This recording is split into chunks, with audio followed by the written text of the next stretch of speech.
Assalamualaikum warahmatullahi wabarakatuh. Alhamdulillahilladzi arsala rasulahu bil huda wa dinil haqq liyudhhirahu 'ala ad-dini kulli wa kafa billahi shahida. Asyhadu an la ilaha illallah wahdahu la syarika lah wa asyhadu anna Muhammadan 'abduhu wa rasuluh.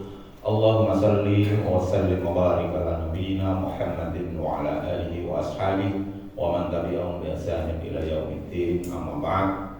Hadirin jamaah salat subuh rahimakumullah. Alhamdulillah, kita bersyukur di pagi hari ini kita semua masih diberi kenikmatan oleh Allah, diberi rahmat yang luar biasa. Minimal kita semua memiliki keimanan. Tanpa keimanan insya Allah kita tidak akan datang ke sini. Tapi dengan keimanan, ketika mendengar suara azan memanggil kita untuk melaksanakan salat subuh, kita datang ke masjid ini untuk memenuhi panggilannya. Salam salam kita haturkan, mudah-mudahan senantiasa mengalir pada baginda Nabi Muhammad SAW. Jamaah sekalian, pada pagi hari ini kita mengkaji surat Al-Baqarah yang dimulai dari ayat 190. Surat Al-Baqarah ayat 190 sampai 195 itu berkaitan dengan jihad fisabilillah atau qital fi sabilillah, perang di jalan Allah. A'udzu billahi minasyaitonir rajim. Bismillahirrahmanirrahim. Wa qatilu fi sabilillahi alladziina yuqatilunakum wa la ta'tadu innallaha la yuhibbul mu'tadin. Waqtuluhum haitsu saqiftumuhum wa akhrijuhum min haitsu akhrajukum wal fitnatu asyaddu minal qatl wa la tuqatiluhum 'indal masjidil haram hatta yuqatilukum fi fa in qataluukum faqtuluhum kadzalika jazaa'ul kafirin. Nah, sampai sini dulu. Nanti kita lanjut di ayat yang 192 sampai 195. Jamaah sekalian, ayat ini turun ada kaitannya dengan as-sulhu al-Hudaybiyah atau perjanjian damai di Hudaybiyah. Walaupun tidak turun pada tahun itu, tapi ayat itu turun setahun setelah perjanjian Hudaybiyah, tapi ada kaitannya. Pada tahun 6 Hijrah, Rasulullah SAW itu bersama rombongan datang ke Makkah untuk melaksanakan umroh. Karena tujuannya itu adalah datang untuk umroh, maka ya membawa keperluan-keperluan yang diperlukan bagi orang yang sedang umroh. Termasuk walaupun tidak ada kaitan persis, tapi biasa orang sana membawa pedang sama sarungnya. Ya mungkin kalau orang sini ini kayak orang Madura nggak celurit kemana-mana, bukan dalam rangka untuk perang sebenarnya. Tapi itu adalah dalam rangka yang biasa bawaan suatu waktu memang diperlukan. Nah, berita tentang rombongan ini nyampailah kepada orang-orang Quraisy Mekah. Maka mereka kemudian segera untuk menyongsong sebenarnya ya, di jalan. Jadi supaya tidak sampai masuk Mekah. Sebelum masuk Mekah, jadi orang Quraisy berusaha untuk menghadang ini. Sehingga tidak, harapannya adalah kalau terjadi perang itu di luar jauh. Nah, tapi kemudian Rasulullah diberitakan itu tidak lewat seperti jalan yang biasanya, tapi lewat jalan yang lain, alternatif. Ya. Tapi akhirnya juga nyampe di Hudaybiyah dan dihadang di Hudaybiyah. Rasulullah di Hudaybiyah ini, Rasulullah bersama rombongan di Hudaybiyah ini selama 1 bulan. Jadi untuk melakukan negosiasi dengan orang kafir Quraisy, negosiasi supaya diizinkan untuk melaksanakan umrah. Karena tujuan mereka datang, tujuan rombongan umat Islam ini tujuannya adalah untuk umrah, bukan untuk berperang. Nah, tapi bersikukuh untuk menghadangnya.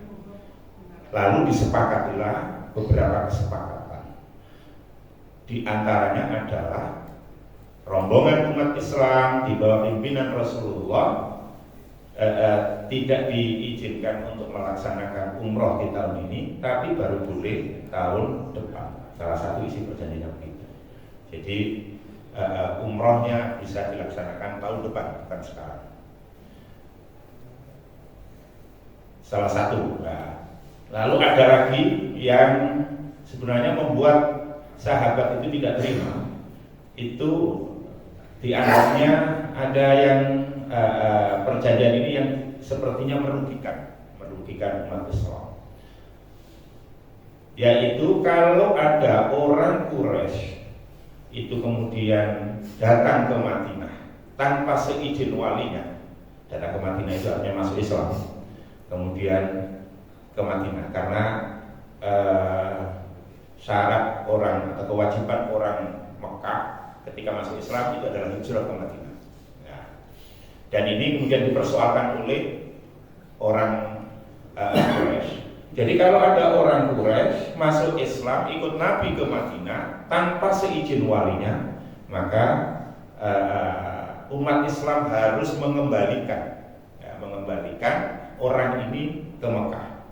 Tapi kalau ada pengikut Nabi Muhammad yang awalnya itu ikut ke Madinah, lalu kemudian pulang, balik ingin bergabung di Quraisy, ingin bergabung di Mekah, maka tidak ada kewajiban bagi orang Quraisy untuk mengembalikan itu. Inilah yang dianggap oleh para sahabat tidak adil. Jamaah sekalian yang dirahmati oleh Allah, ada sekian isi dari perjanjian itu, tapi salah satu di antaranya itu dua itu yang saya ingat. Nah, karena itu kemudian Rasulullah, karena isi perjanjiannya adalah tidak diizinkan atau tidak melaksanakan umroh di tahun 6 Hijriah, tapi baru boleh tahun depan, maka kemudian rombongan Rasulullah ini pulang semuanya. Jadi tidak jadi umroh. Lalu tahun 7, sesuai dengan isi perjanjian tadi, itu umat Islam kan dibolehkan. Maka mereka kemudian mempersiapkan diri untuk berangkat umroh di tahun 7 Hijrah. 7 Hijrah itu berarti 7 tahun setelah hijrah Nabi. Tetapi di hati sebagian umat Islam itu masih ragu, apa benar orang Quraisy itu memenuhi janjinya. Jangan-jangan nanti kami diserang. Padahal perang di bulan-bulan haram itu kan diharamkan. Dzulqa'dah, Dzulhijjah, Muharram dan Rajab itu kan 4 Asyhurul Hurum. Itu 4 bulan yang dimuliakan, tidak boleh orang berperang. Maka kemudian tidak berperang. Maka mereka itu dalam hatinya, jangan-jangan nanti kita diserang, jangan-jangan nanti kita diperangi oleh orang-orang kafir Quraisy. Sementara kami kan tidak boleh untuk melaksanakan perang. Dalam bahasa lainnya, kalau kita diserang, kan kita tidak boleh karena tidak boleh untuk berperang, maka kita kan tidak boleh untuk melawannya. Nah, kira-kira bahasanya begitu dalam hatinya. Maka turunlah ayat ini. Wa qatilu fi sabilillahil ladzina yuqatilunakum wa la ta'tadu. Dan berperanglah di jalan Allah terhadap orang-orang yang memerangimu, wala ta'tadu, dan jangan kau melampaui batas. Bahasa lainnya, meskipun kamu nanti ketika diserang itu pada bulan yang diharamkan untuk berperang, karena kamu diserang dulu, karena kamu diperangi dulu, maka kamu boleh untuk memerangi mereka, boleh kamu untuk membunuh mereka. Wa qatilu fi sabilillahil ladzi yuqatilunakum wa la ta'tadu. Bahkan seandainya kamu ada di area tanah haram, di Mekah, itu kan tidak boleh pula untuk berperang. Seandainya kamu di tanah haram, ya tidak apa-apa, kamu nanti itu seandainya diserang lebih dulu, maka tidak mengapa kamu membela diri untuk berperang. tetapi diingatkan oleh Allah, wala taqtadu, jangan kamu melampaui batas. Innallaha la yuhibbul muqtadin, karena sesungguhnya Allah tidak menyukai orang-orang yang melampaui batas. Lanjutan ayat 190, waqtuluhum haitsu saqiftumuhum wa akhrijuhum min haitsu akhrajuhum. Perangilah mereka dimanapun kamu berada, dan usirlah mereka dimanapun mereka mengusir kamu. Jamaah sekalian yang dirahmati oleh Allah, apakah ayat ini memerintahkan kita untuk memerangi orang-orang kafir dimanapun mereka berada? Tentu tidak. Ini ada kaitannya dengan ayat yang pertama tadi. Artinya kalau kamu diserang, kalau kamu diserang walaupun itu di tanah haram, maka kamu boleh memerangi mereka. Jadi kalau kamu diganggu, maka kamu boleh memerangi mereka meskipun kamu ada di tanah haram. Waqtuluhum haitsu saqiftumuhum wa akhrijuhum min haitsu akhrajukum. Kamu boleh mengusir mereka dimanapun mereka dimanapun mereka mengusir kamu. Nah, apalagi dulu umat Islam ini pindah ke Madinah. Salah satu diantaranya kan dulu ketika belum ada perintah hijrah, umat Islam ini dianiaya di Mekah, bahkan diusir-usir dari Mekah. Karena itu Allah menyampaikan wa akhrijuhum min haitsu akhrajuhum. Kalau sampai nanti mereka mengusir kamu dari Mekah ketika Anda sedang menunaikan ibadah umrah, maka waqtuluhum wa akhrijuhum min haitsu akhrajuhum. Kalau kamu diusir, usir juga mereka, walaupun kemudian dengan perang. Lalu Allah melanjutkan, wal fitnatu asyaddu minal qatl. Insyaallah kita sering mendengar ini. Fitnah itu lebih berat daripada pembunuhan. Tapi ingat, jangan salah paham. Seringkali al-fitnah itu diartikan dengan fitnah dalam bahasa Indonesia. Kalau fitnah dalam bahasa Indonesia itu adalah berita bohong, informasi bohong yang disampaikan untuk menjelekkan orang. Itu namanya fitnah dalam bahasa Indonesia.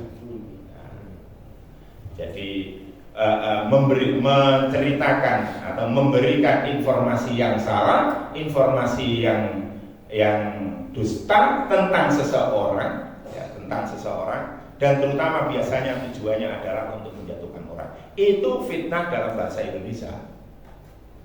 Tapi ayat al-fitnatu asyaddu minal qatl bukan itu. Tapi fitnah di sini adalah al-bala, ujian atau semua upaya dalam rangka untuk menghalangi orang melaksanakan agama, dan segala upaya yang dilakukan oleh orang untuk keluar dari Islam, itulah namanya fitnah. Sehingga kadang-kadang kita sering mendengar ada fitnah kubra, fitnah yang besar pada zaman sahabat. Apa itu? Yaitu perang saudara. Itu disebut fitnah. Kenapa? Karena dengan perang saudara itu, maka orang dalam rangka menjalankan agamanya itu akan terasa sulit, berat. Nah, itulah yang dimaksud al-fitnatu asyaddu minal qatl. Bukan orang yang misalnya tidak pernah mencuri lalu dituduh mencuri, itu wah ini fitnah lebih kejam dari pembunuhan. Bukan itu. Tapi fitnah di sini ada kaitan dengan keagamaan.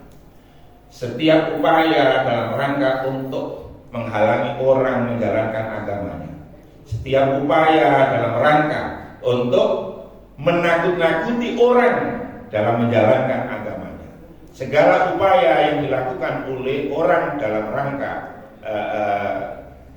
menjadikan seseorang murtad, maka itulah namanya al fitnah di dalam ayat ini. Makanya disebut al-fitnatu asyaddu minal qatl. Kalau kamu perang, nah itu bahasa ini. Kalau kamu perang itu masih tidak terlalu dibandingkan kalau kamu kemudian dimurtadkan, dibandingkan kalau kamu dihalang-halangi untuk menjalankan agama, dibandingkan kalau kamu tidak diberi kebebasan di dalam menjalankan agama. Ini lebih berat daripada hanya sekedar pembunuhan. Padahal pembunuhan itu sudah lebih berat, sebenarnya sudah sangat berat, misalnya sudah sangat berat. Tapi lebih berat lagi adalah upaya-upaya orang untuk menghalangi orang lain dalam rangka menjalankan agama secara baik, upaya-upaya yang dilakukan oleh orang dalam rangka supaya orang murtad dari agamanya dan seterusnya, termasuk menakut-nakuti orang. Wala tuqatiluhum 'indal masjidil harami hatta yuqatilukum fihi fa in qataluukum faqtuluhum. Dan janganlah kamu memerangi mereka indal masjidil haram, di masjidil haram, hatta yuqatilukum fihi, sampai kamu semua sampai mereka semua itu memerangi kamu di masjidil haram. Fa in qataluukum faqtuluhum, kalau mereka memerangi kamu ketika kamu berada di masjidil haram, maka faqtuluhum, perangi mereka. Ini yang tadi, bukan hanya ketika ada di tanah haram, bukan hanya ketika ada di bulan haram, tapi ketika Anda di dalam Masjidil Haram pun, kalau kamu kemudian diperangi oleh orang kafir ini, maka hendaklah kamu memerangi mereka. Jamaah sekalian yang dirahmati oleh Allah. Jadi kalau kita perhatikan ini, perintah perang, kalau orang bahasa lainnya biasanya kita sebut dengan jihad. Walaupun jihad itu sebenarnya lebih luas lagi dari perang. Jadi perang fisabilillah itu salah satu bagian daripada jihad, tapi bukan satu-satunya jihad. Salah satu saja. Jadi orang jihad itu sekali lagi bukan hanya berperang, tetapi upaya-upaya lain dalam rangka iqla'u kalimatillah itu namanya jihad. Saya sering menyampaikan, karena tujuan daripada jihad itu adalah iqla'u kalimatillah, untuk meninggikan agama Allah, maka semua upaya dalam rangka untuk iqla'u kalimatillah maka masuk dalam kategori jihad, termasuk perang. Ketika kita boleh perang? Ketika kebebasan kita di dalam menjalankan agama kita itu diganggu, ketika ada upaya-upaya untuk menghalangi dakwah Islam, maka itu kita bisa berperang. Bagaimana kalau itu adalah wilayah-wilayah yang misalnya seperti Indonesia, aman-aman saja, ada orang yang menghalangi agamanya, kita bahkan melaksanakan apa saja itu tidak ada orang yang menghalangi. Lupa akan ada pengajian dibubarkan. Nah, itu karena faktor lain. Kalau ada itu berarti faktor lainnya. Mungkin karena ada ketersinggungan atau dan lain sebagainya, maka kemudian itu terjadi. Tapi secara umum Indonesia ini kan sekarang aman-aman saja. Kita bebas untuk menjalankan agama kita, bahkan tidak menjalankan pun kalau saya bebas. Kita dakwah pun bebas, kecuali tadi itu, kecuali kalau kita sering menyinggung-nyinggung orang, menjelek-jelekkan orang, maka itu biasanya kemudian timbul persoalan. Tapi kalau kita bebas biasa. Lalu kalau sudah begini, apa saya diperintahkan untuk perang? Tidak.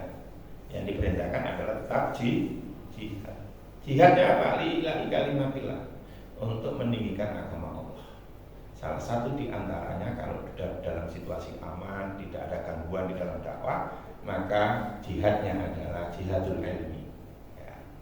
Kenapa? Saya sering menyampaikan, seandainya orang dibebaskan untuk menjalankan agama, tapi tidak ada satupun orang ngerti agama, ya. Tidak satupun orang mengerti tentang hak dan kewajiban sebagai seorang hamba Allah. Ya, bagaimana dia menjalankan agamanya? Sholat ya ora iso, maca Quran ya gak iso, poso ya tidak mengerti tentang kewajiban puasa dan seterusnya. Bagaimana dia akan lillahi kalimatillah kalau dia tidak tahu tentang ilmunya itu? Maka jihadnya adalah jihadul ilmi, memberikan pemahaman kepada umat Islam bagaimana supaya umat Islam itu memiliki ilmu, sehingga hak dan kewajiban sebagai orang yang beragama, nah, itu dia tahu, lalu kemudian dia menjalankan. Ya boleh, itu jihadnya. Ya. Seandainya kebalikannya, seandainya orang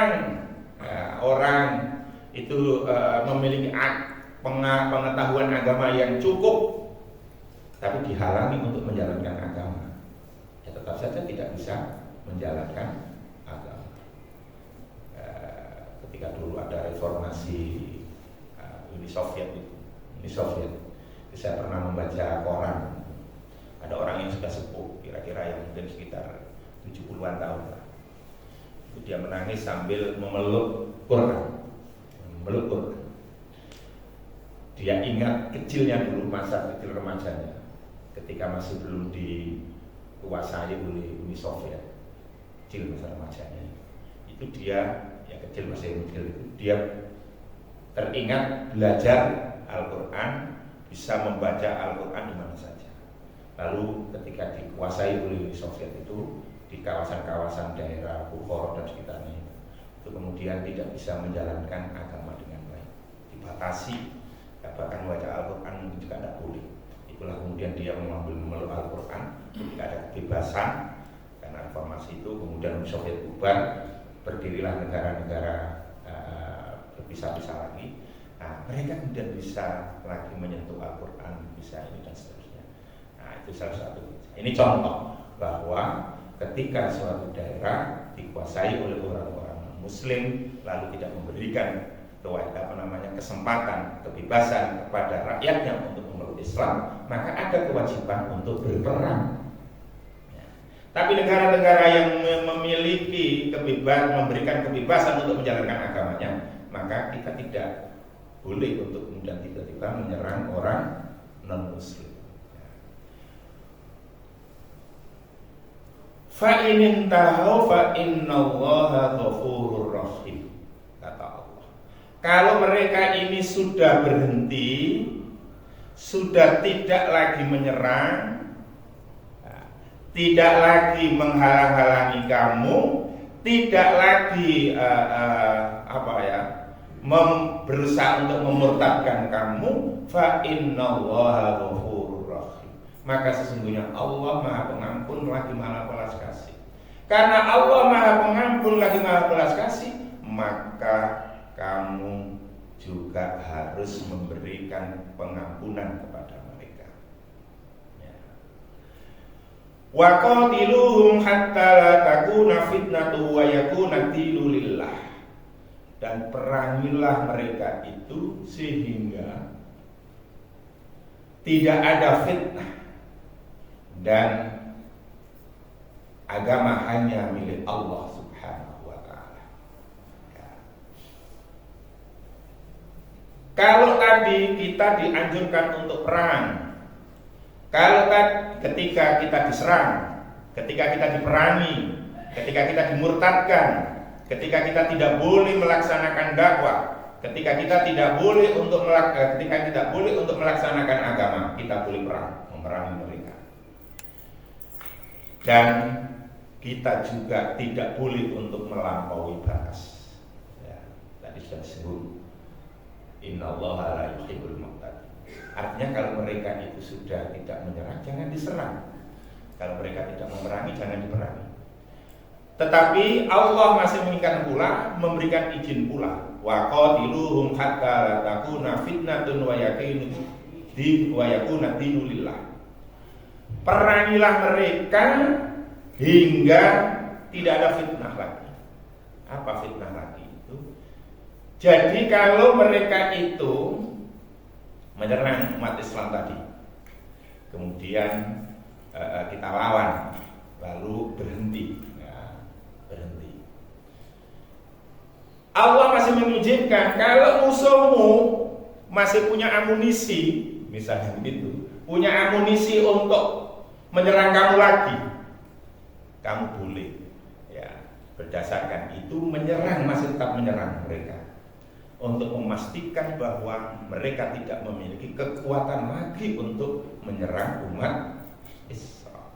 Jadi masih waqatiluhum hatta la takuna fitnah wa yakuna dinu lillah.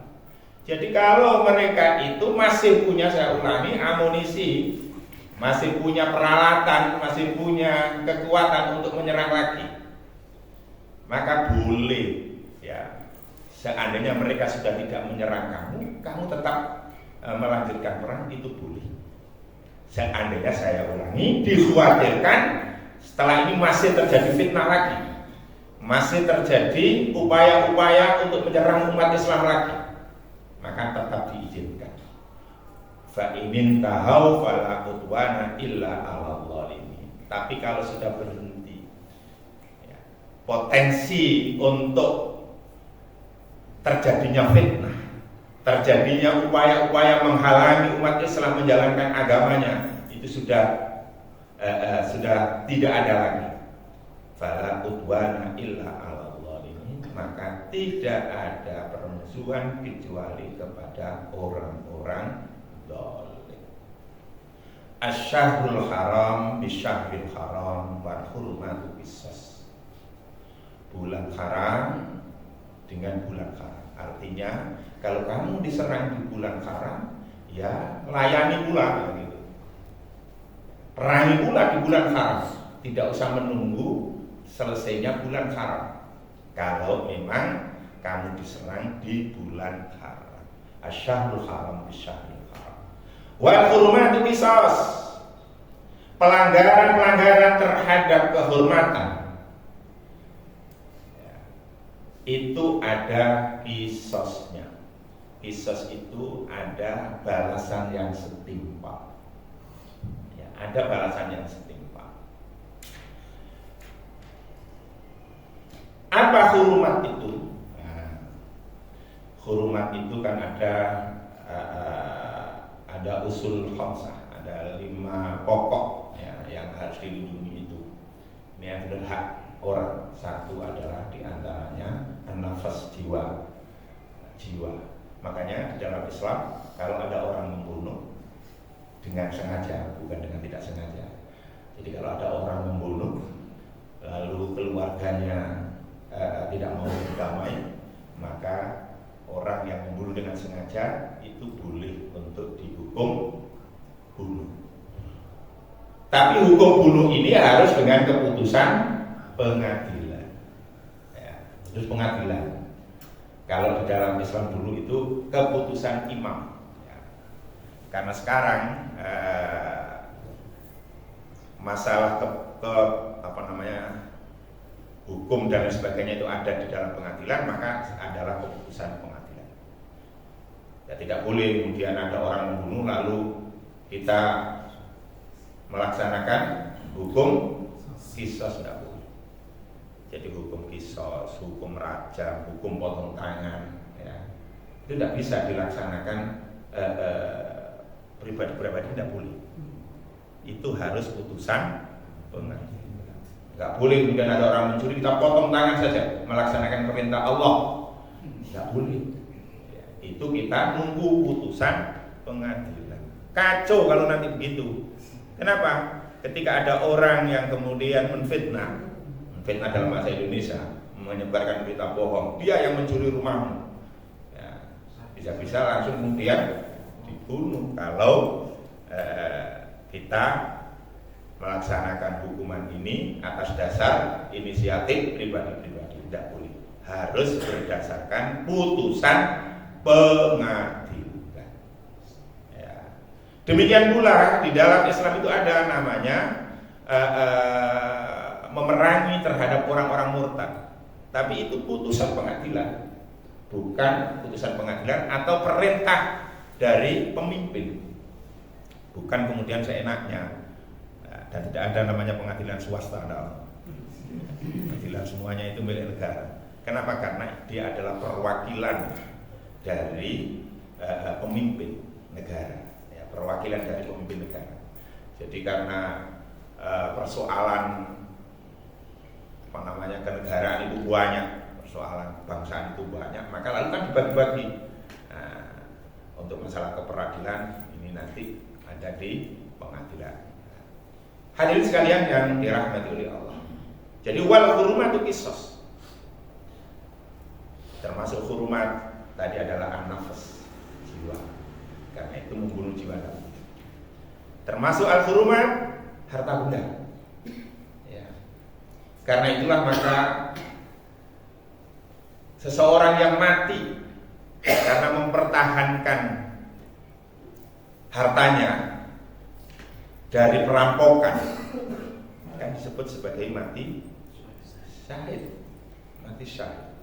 Ya, kenapa? Karena harta benda seseorang di dalam Islam itu hurumat, termasuk sesuatu yang dihormati. Sesuatu yang dihormati. Ya. Hadirin sekalian, agama itu juga al-hurumat. Karena tadi maka ketika kita dihalang-halangi untuk menjalankan agamanya, maka ada kisos. Ada kisos di sini. Faman i'tada 'alaikum fa'tadu 'alaihi bimisli ma'tada 'alaikum. Siapa yang melampaui batas atau menyerang kamu, fa'tadu 'alaihi bimisli ma'tada 'alaikum, maka seranglah dia seperti dia menyerang kamu. Inilah yang kita sebut kisos. Jamaah sekalian yang dirahmati oleh Allah, kisos di dalam Islam itu tidak boleh melebihi dari yang dilakukan orang kepada kita. Jadi kalau ada orang yang memukul satu kali kepada kita, kita tidak boleh memukul dia 2 kali. Boleh membalas hanya 1 kali. Kenapa? Karena ketika kita membalasnya 2 kali, itu berarti kita melampaui batas. Dan perintah Allah wala ta'tadu, jangan melampaui batas. Kalau ada orang yang mencuri harta kita, ya, jangan minta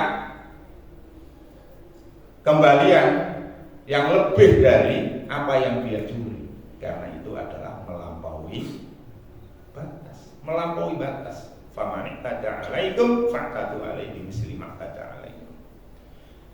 Tapi bagaimana Pak kalau ada orang yang misalnya melakukan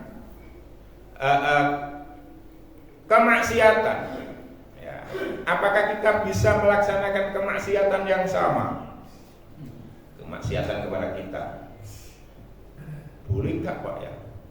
Itu kan, mohon maaf, laki-laki itu memperkosa istri saya. Apakah saya boleh membalas memperkosa istrinya? Boleh enggak Pak ya? Ya, itu yang tidak boleh.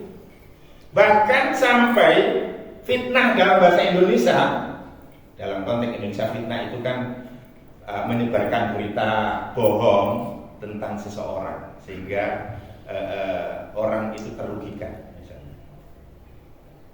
Maka kita tidak boleh membalasnya dengan kebohongan, walaupun kita boleh membalas dengan yang lain, tapi tidak boleh kita membalas dengan kebohongan.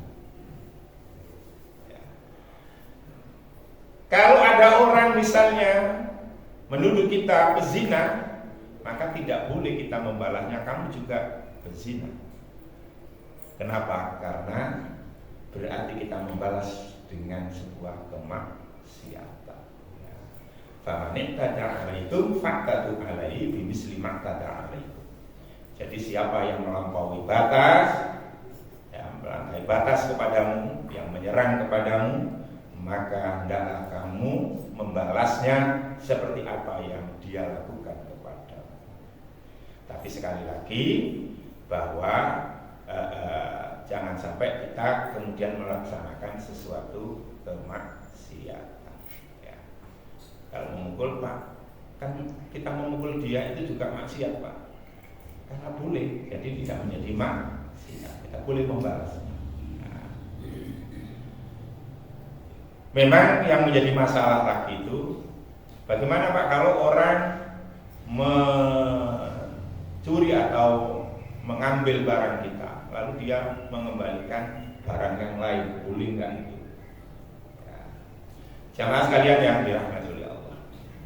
Sebenarnya ketika seseorang mengambil barang orang, maka kisosnya adalah dia mengembalikan barang itu. Tapi ketika barang itu sudah tidak bisa dikembalikan, ya kita mencari barang yang sejenis. Kalau tidak ada barang sejenis, ya barang yang senilai seharga dengan barang itu. Kalau ada orang mencuri beras, berasnya sudah dimakan, mau apa kalau mengembalikan berasnya? Ya pasti kita mencari beras lain, bukan beras yang kita curi. Kenapa? Karena beras yang dicuri itu sudah masuk ke perut. Hadis sekalian. Jadi faman i'tada 'alaikum fa'tadu 'alaihi bimisli ma i'tada 'alaikum. Wattaqullaha wa'lamu annallaha ma'al muttaqin. Dan bertakwalah kepada Allah dan ketahuilah bahwasanya Allah bersama orang-orang yang bertakwa. Lalu ada ayat 195. Wa anfiqu fi sabilillahi wa la tulqu bi aydikum ila tahlukah. Dan hendaklah kamu berinfak, memberikan sebagian hartamu di jalan Allah, dan janganlah kamu menjatuhkan diri ke dalam kehancuran. Wa ahsinu, dan berbuat baiklah, innallaha yuhibbul muhsinin. Sesungguhnya Allah suka terhadap orang-orang yang berbuat baik. Asbabun nuzul ayat ini, sebab turunnya ayat 195. Ketika dakwah Islam sudah berkembang, wilayah Islam sudah berkembang luas, dan banyak bertambahnya jumlah umat Islam itu sudah semakin banyak. Dan kemenangan demi kemenangan yang dicapai oleh umat Islam di dalam beberapa peperangan itu semakin banyak. Jadi Islam sudah semakin tinggi. Lalu orang-orang Ansor itu bisik-bisik kepada sesama. Ini kan ini. Jadi kita ini sudah membiayai dakwah Islam, membiayai jihad, membiayai perang, itu sudah habis-habisan. Nah, harta kita ini kan sudah habis-habis semuanya. Kalau begitu, ini kan sudah Islam sudah berkembang, ya opo kita ini sudah sekarang nggak usah mengeluarkan harta kita lagi. Kita urus lagi harta-harta kita itu, kita kembangkan lagi seperti dulu, biar kita menjadi kaya lagi seperti dulu. Terus nggak ikut berperang, nggak ikut mengeluarkan uang untuk berperang, nggak. Kenapa? Karena wis kan saiki kira-kira ngono. Gantian lah. Jumlah umat Islam kan saiki wis akeh. Kira-kira begitu. Maka turunlah wa anfiqu fi sabilillah. Jadi ketika orang-orang Ansor ya yang paling banyak biaya itu kan orang Ansor. Ya memang ada orang Muhajirin pula seperti Abu Bakar, Umar itu banyak. Tapi yang paling banyak lagi itu kan orang-orang Ansor untuk menyokong tegaknya Islam. Kenapa? Ya namanya orang imigran. Nek pintar bisnis di daerah baru kan juga bisa sugih. Ya, gitu. orang dari Mekah pindah ke Madinah. Pindahnya itu karena dia masuk Islam. Hartanya di Mekah dirampas oleh orang Mekah. Datang ke Madinah tidak membawa apa-apa. Di Madinah dia tidak memiliki tempat, tidak memiliki lahan, tidak memiliki apa-apa. Lek gak pinter kaya Umar, lek gak pinter kaya Abu Bakar, pinter bisnis. Ya banyak akhirnya menjadi orang-orang ahlu sufa. Siapa ahlu sufa itu? Ahlu sufa itu adalah orang-orang yang kemudian tinggal di masjid, di emperan masjid, tinggal di situ. Jumlahnya banyak ternyata, termasuk Abu Hurairah banyak. Kenapa kok mereka begitu? Apa gak belum kerja? Dikira kerjaan gampang, kira. Ya, ada di antara mereka yang tidak memiliki skill apa-apa. Karena tidak memiliki skill apa-apa, ketika datang ke Madinah, maka mereka tidak bisa untuk segera beradaptasi, bisa tidak. Akibatnya apa? Akibatnya orang-orang imigran ini, orang-orang muhajirin, orang-orang yang hijrah dari Mekah ini, lalu ditampung oleh orang-orang Ansor, keimanan. Bahkan ada pula yang menawarkan istrinya menjadi istrinya dia. Saya punya 4 istri. Nah, kalau kamu berminat salah satu istri saya, silakan pilih. Nggak apa-apa, saya lepas untuk Anda. Terjadi di kalangan sahabat. Bayangkan, orang muhajirin datang. Bisa jadi dia datang karena istrinya yang di Mekah, istrinya sebelum dia masuk Islam, istrinya masih belum masuk Islam, sehingga dia harus hijrah ke Madinah. Datang tanpa membawa istri, istrinya sudah ditinggal di Mekah. Maka ketika di Madinah, ya ditawari istri. Inilah luar biasanya orang Ansor. Ada yang ditawari tanah-tanah pertanian. Maka wajar kira-kira begitu. Wajar kira-kira kemudian ketika Islam semakin berkembang, lalu bisik-bisik, apa-apa ikan keluar akeh untuk pengembangan Islam, sumbangan ini dan sebagainya. Ya apa saiki wis kita pensiun dhisik untuk infak. Pensiun infak Pak. Ya, pensiun infak. Maka turunlah ayat wa anfiqu fi sabilillah. Ya, dan infaklah kamu di jalan Allah. Tetap ya, wahai orang-orang Ansor, tetaplah kamu untuk berinfak di jalan Allah, jangan bosan untuk berinfak. Maka demikian pula kita, aja bosan-bosan berinfak. Masjidnya apa diapa namanya? Bosan pula balik untuk sumbangan aja masjid. Ya kan belum bisa dikembangkan lebih lanjut. Ini bangunan fisiknya, wes. Tapi bagaimana program-programnya? Bisa nggak program-program seperti di Jogokarian? So enggak, musafir, pendatang dan sebagainya ditanggung semuanya oleh masjid. Gak wani enggak gitu. Artinya bisa itu anfi cok bosen-bosen enggak wis mari kok bangunannya aku gak infak saiki. Wis mari kabeh bangunan wis sapi. Tinggal programnya belum. Ya, programnya belum. Sudah dilakukan enggak misalnya Senin Kemis supaya orang datang ke sini yang puasa-puasa. Senin Kamis kita adakan buka bersama di masjid. Loh, cek fungsi ini. Ya. Itu kan ada cerita saya baca di internet sih tadi yang Jogokarian itu. Jadi orang mengayuh becak itu dapat BLT, dikasihkan ke Masjid Jogokarian. Kenapa katanya?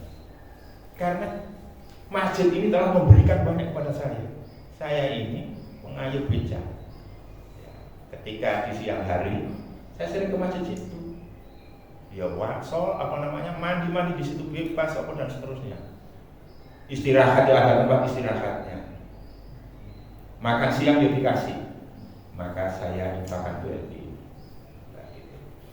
Jadi jangan bosan untuk berinfak. Tinggal sekarang nanti orang-orang yang menampung infak ini harus mengelola dengan baik. Dan diingatkan pula kita tidak boleh menjatuhkan diri kita ke dalam kerusakan, kehancuran. Ya. Kecuali dalam keadaan perang, niatnya ikhlas boleh. Jadi orang misalnya, kemudian ketika dalam situasi perang, lalu dia maju, walaupun dia mungkin pertimbangannya pasti nanti kalau saya maju. Tapi kalau ini tidak ada orang yang maju, kita akan diserang orang. Misalnya, tidak apa-apa itu. Tapi yang bom bunuh diri tetap tidak boleh. Nah, jamaah sekalian yang dirahmati oleh Allah, inilah perang, etika perang di dalam Islam. Dan di dalam hadis-hadis Rasul disebutkan bahwa ketika kita perang, yang boleh diperangi adalah yang memerangi kita. Penduduk-penduduk yang tidak terlibat tidak boleh kita perangi, tidak boleh kita bunuh. Anak-anak tidak boleh, orang yang sudah sepuh tidak boleh, kecuali orang sepuh ini terlibat di dalam perang, pendanaan dan sebagainya misalnya. Anak-anak juga begitu, anak-anak tidak boleh kita bunuh, kecuali anak-anak yang kemudian dibawa untuk perang. Wanita-wanita itu juga tidak boleh kita bunuh, kecuali kalau wanita itu diajak berperang. Dan tradisi orang kafir itu kalau perang itu nggowo donyane, nggowo bojone. Kenapa kok begitu? Sebagai motivasi. Kira-kira bahasa ini nih, donyamu, bojomu itu nanti akan dirampas oleh musuh kalau kamu tidak berperang dengan sekuat tenaga. Itulah sebabnya maka ketika perang banyak orang kafir itu nggowo bojone, nggowo dunia. Ya. Saya kira itu sesuai. Ya, saya serahkan. Monggo Bapak Ibu, harapan saya ada kok banyak, mudah-mudahan bisa kita. Mas harus silakan. Baik, Assalamualaikum warahmatullahi wabarakatuh. Waalaikumsalam. Berkaitan dengan fitnah menurut artian Al-Quran ini gitu. Bagaimana dengan orang yang menghina agama kita gitu? Apakah termasuk fitnah dalam artian ini menghina agama kita, menghina Rasul, menghina Allah gitu? Dan apakah kita punya kewajiban untuk memerangi itu? Yang kedua tadi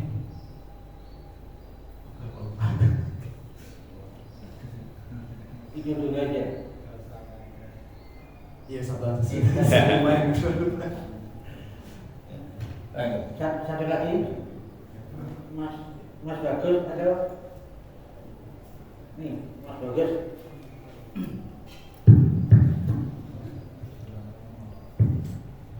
Assalamualaikum warahmatullahi wabarakatuh. Waalaikumsalam. Ada ayat lain, As-Siddah wal Kufar yang itu jelas di dalam Al-Quran, namun dunia terbalik. Dunia terbalik. Ya, justru dengan saudara sendiri bertengkar, tapi dengan orang-orang yang tidak beragama itu justru berbaik-baik. Nah, yang saya tanyakan faktor-faktor apa yang menjadi pemicu seperti itu? Terima kasih.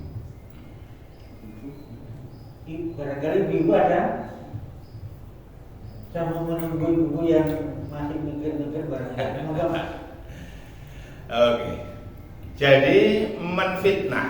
Nah, menfitnah. Jadi kan kita boleh kisos, tapi kisosnya jangan menfitnah. Kisosnya adalah kita meluruskan informasi yang salah tentang itu. Informasi yang salah. Hanya saja kadang-kadang ada salah sasaran, ya, yang menfitnah, yang menjelek-jelekkan Islam, yang menjelek-jelekkan Nabi adalah pribadi seorang, tapi kita kadang-kadang demo merusak fasilitas negara kita. Apa hubungannya fasilitas negara? Wong sing menfitnah itu orang luar negeri sana.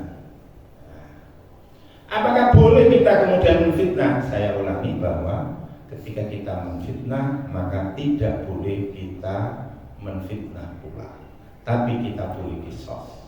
Kisosnya bagaimana? Boleh kita menjelekkan orang itu asal berdasarkan data. Artinya kita misalnya ada orang ini karena benci, ini riwayatnya gini, maka kita sadarkan orang apa yang dikatakan oleh orang itu adalah dusta karena berdasarkan data-data. Nah, itu. Jadi itu namanya kisosnya begitu. Bahkan sampai seandainya menjelekkan, tapi betul-betul memang dia jelek, bukan menfitnah. Di tafsir Al-Munir itu dijelaskan, kalau seseorang menfitnah kamu melakukan zina, jangan kamu balas bahwa kamu juga berzina, tapi balaslah bahwa kamu orang kafir.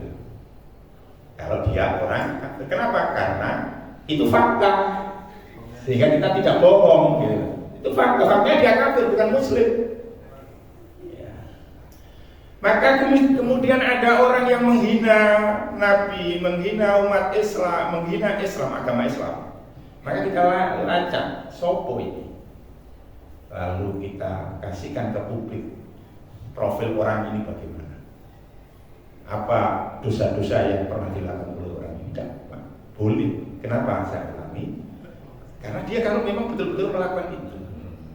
Jadi fitnah tidak boleh dibalas dengan fitnah, tapi fitnah harus dibalas boleh dengan fakta. Maka caranya adalah meluruskan itu dan seterusnya.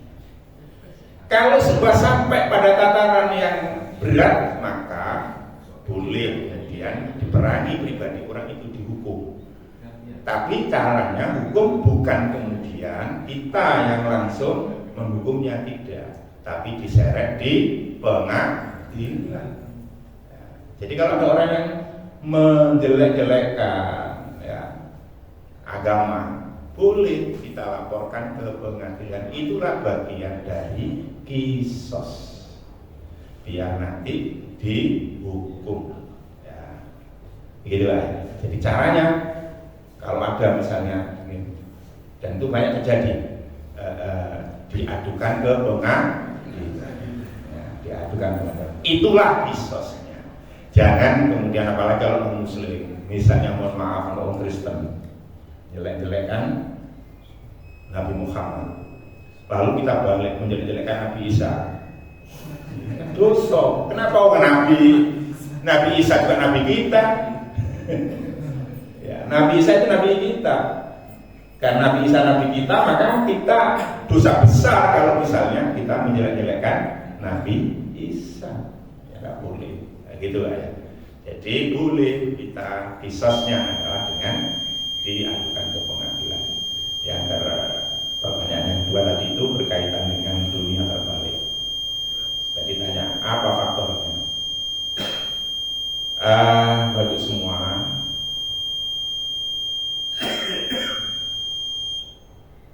kadang-kadang ada orang itu tidak bisa akur dengan saudaranya sendiri. Saudara sendiri sama muslim tidak bisa, tapi bisa akur dengan orang lain. Biasanya itu karena faktor politik. Politiknya bukan berarti politik praktis, enggak. Politiknya itu adalah politik persoalan rebutan pengaruh. Itu problemnya. Pengaruh, perebutan pengaruh. Ini, misalnya gitu ya. Kenapa kemudian dia misalnya Muslim, tapi bisa baik dengan non Muslim, dengan orang Kristen baik. Bahkan kalau Natalan bisa membantu mereka, menjaga mereka, bisa. Kenapa? Karena mereka tidak dianggap sebagai ancaman bagi pengaruh kelompok dia. Tapi sesama umat Islam karena saling rebutan jamaah. Itulah saya masuk politik itu. Rebutan pengaruh. Politik pada hakikatnya kan pengaruh. Jadi politik itu pada hakikatnya kan mempengaruhi orang supaya ikut dengan kita. Itu kan politik kan. Itulah saya maksud.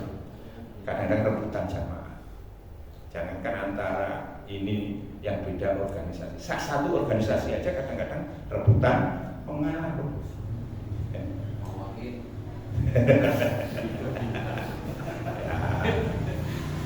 Di contoh saja itu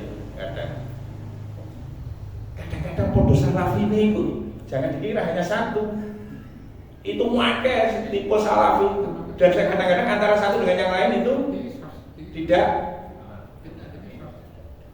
bersatu. Kenapa? Ya karena kadang-kadang itu mau beda pandangan. Karena beda pandangan lalu kemudian rebutan pengaruh.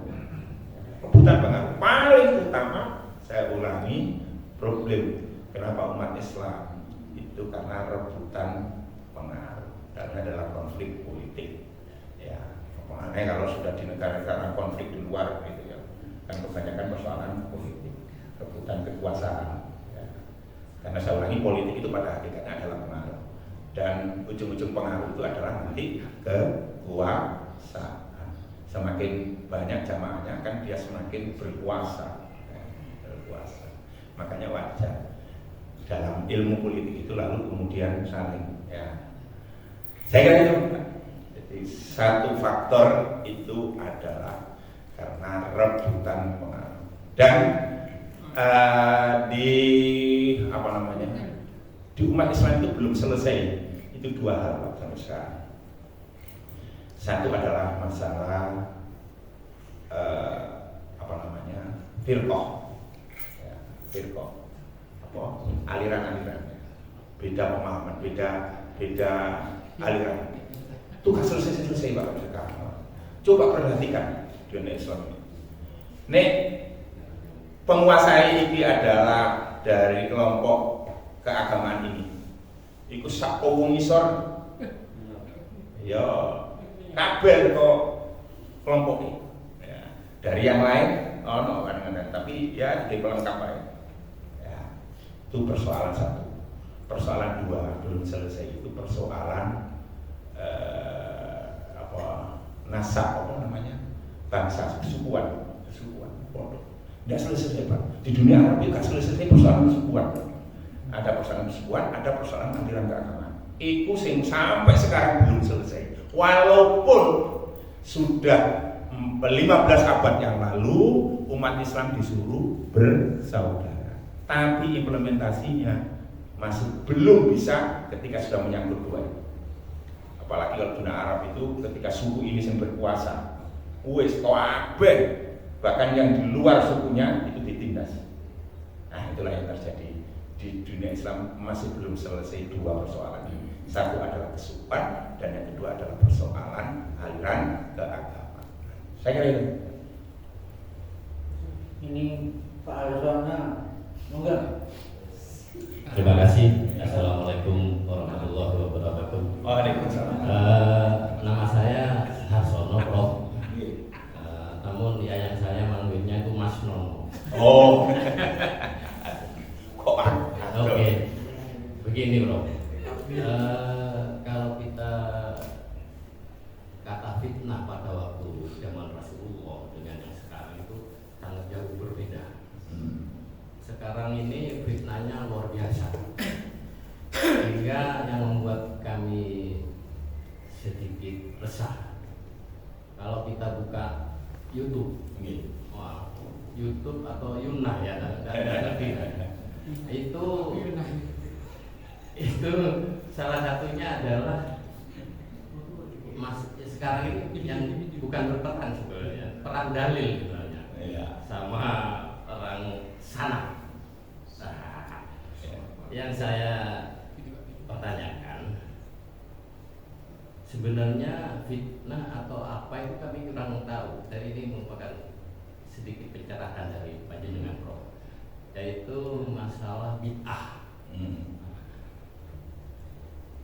Saya yang sudah berusia 07 tahun ini, kok terbalik ya, 70 tahun ini, itu ingin mempertanyakan mereka itu ya ini ulama besar sebenarnya yang ada di YouTube itu.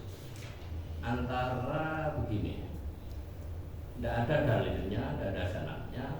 Kenapa kita kalau habis apa gitu langsung baca Al-Fatihah? Kemudian yang dibaca juga surat Yasin.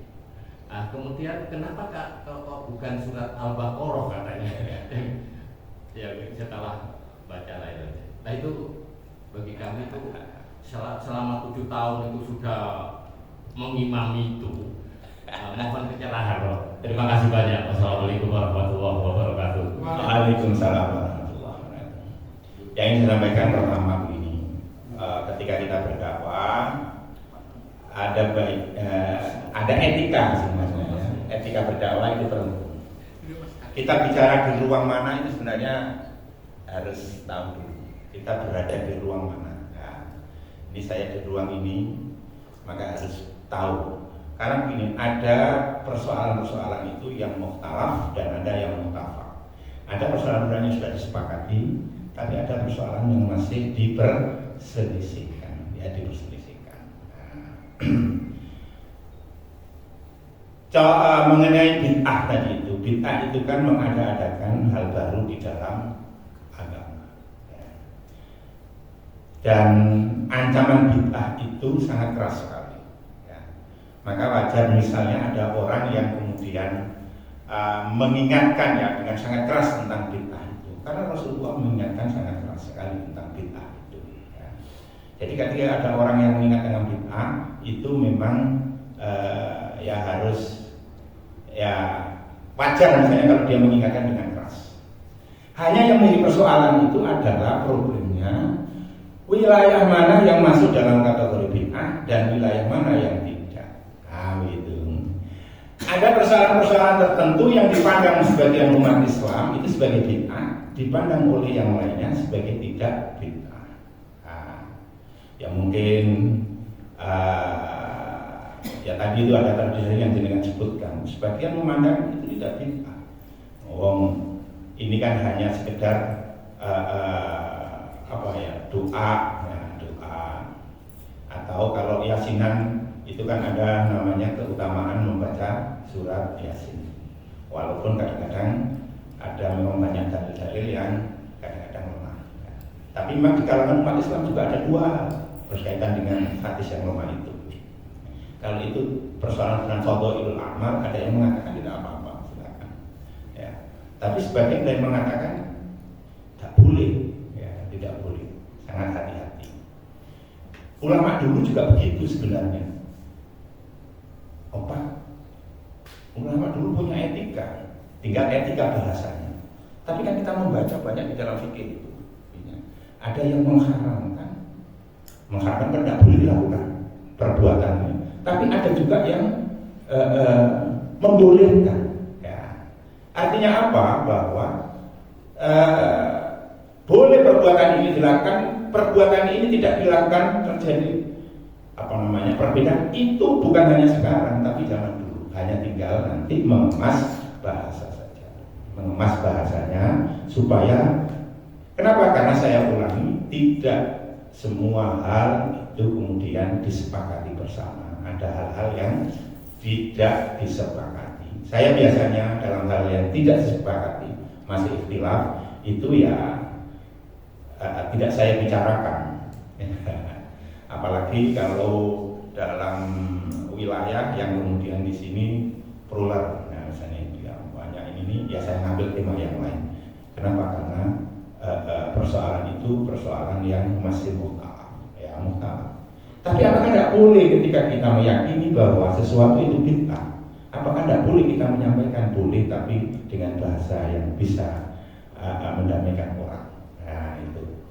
Kalau tidak boleh kemudian bagaimana? Saya meyakini bahwa itu bid'ah.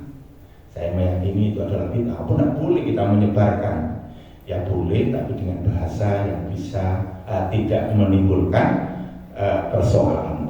Toh itu saya ulangi. mengalami persoalan-persoalan yang mukhtalaf, persoalan-persoalan khilafiyah, perbedaan.